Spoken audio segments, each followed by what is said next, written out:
नमस्कार मित्रांनो, व्हिडिओमध्ये असा दावा करण्यात आलेला आहे की सायकलवर येणाऱ्या माणसाला आणि ज्याच्या घरात एक लाईट आणि एक फॅन आहे अशा माणसाला 1030 रुपयाचं अव्वाच्या सव्वा बिल महावितरणने दिलेलं आहे। तर या व्हिडिओ मागील या तथ्य आपण माझ्या या व्हिडिओमधून जाणून घेऊया। स्मार्ट मीटरचा हा चौथा व्हिडिओ आपण आपल्या सर्वांसाठी शेअर करीत आहे।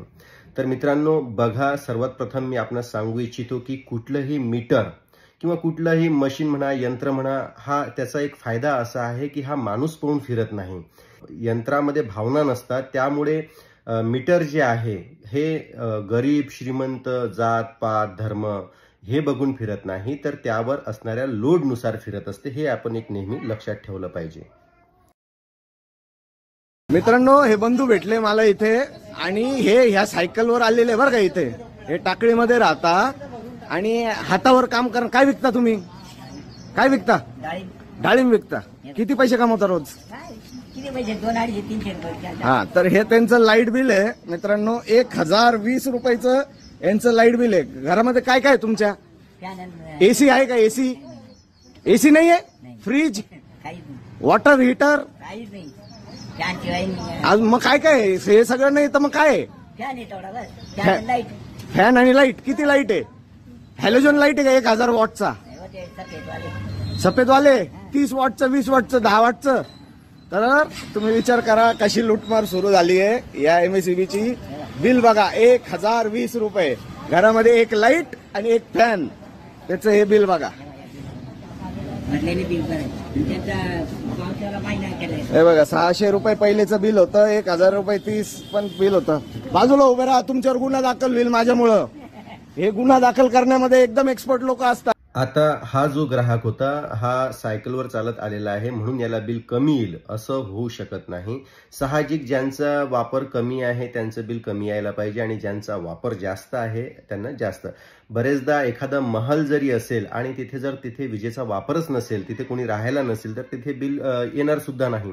परंतु एखादी झोपडी आहे, पण त्या झोपडीमध्ये आता आपण बघतो काही झोपडपट्टींमध्ये शेगडी, हीटर ह्या सुद्धा गोष्टी वापरल्या जातात, तर तिथे बिल जास्त सुद्धा येऊ शकते।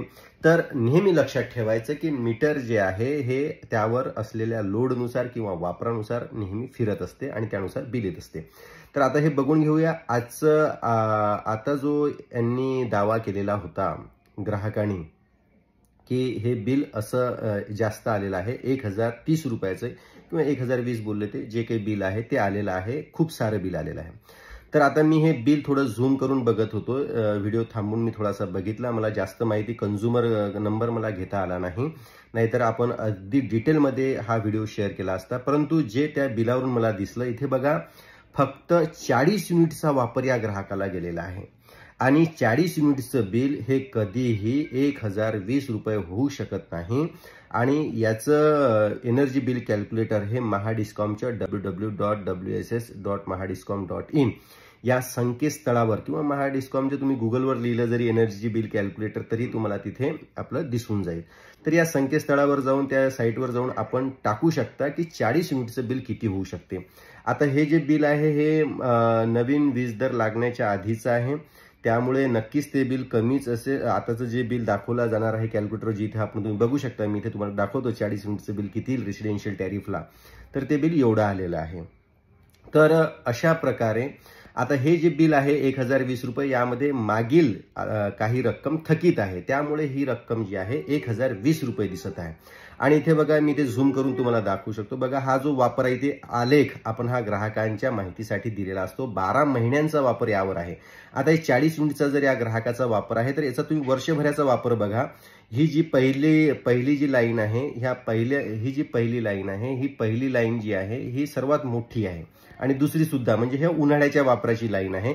आणि त्याच्या खालच्या सगळ्या जर तुम्ही लाईन्स बघू शकता तर त्या कमी आहे, म्हणजेच या ग्राहकाचा वापर 40 युनिटपेक्षा देखील कमी झालेला आहे। फक्त उन्हाळ्याचा वापर हा 40 युनिटपर्यंत मे बी आलेला आहे।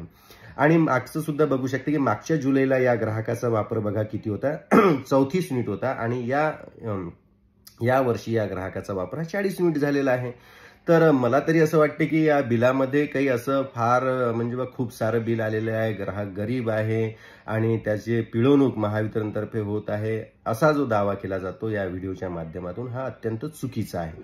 तरी माझी सर्व समाजसेवकांना किंवा जे व्हिडिओ रील्स बनवतात त्यांना विनंती आहे की त्यांनी एकदा तरी किमान बिल समजून घ्यावं.